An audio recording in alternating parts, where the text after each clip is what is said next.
राजा भोज ने एक बार अपनी सभा में विद्वानों को आमंत्रित किया। विभिन्न क्षेत्रों से विद्वान आए। उनकी वेशभूषा अलग-अलग थी।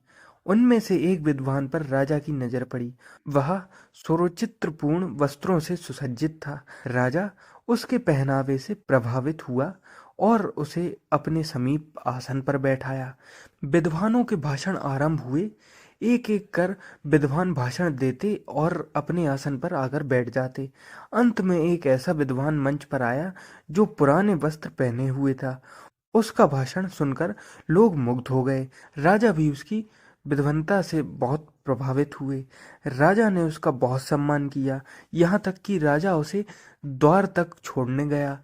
राजा के सलाहकार ने पूछा, महाराज, जिस विद्वान को आपने आसन के समीप बैठाया उसे आप छोड़ने द्वार तक नहीं गए, लेकिन दूसरे को द्वार तक छोड़ने गए। इसका कोई कारण है क्या?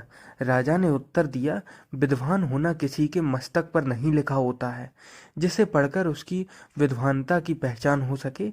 मैंने उसके सुंदर पहनावे को देखकर उसका मान सम्मान किया। जब तक कोई व्यक्ति नहीं बोलता, तब तक उसके वस्त्रों की चमक दमक से उसके बड़ा होने का अनुमान लगाया जाता है। उस विद्वान का भाषण साधारण था, लेकिन जब साधारण दिखने वाले विद्वान ने बोलना शुरू किया तो मैं आश्चर्यचकित रह गया।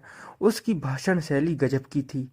मैं उसके गुणों से बहुत अधिक प्रभावित हुआ, जिसकी वजह से जाते समय उसे द्वार तक छोड़ने गया और उसका अभिनंदन किया।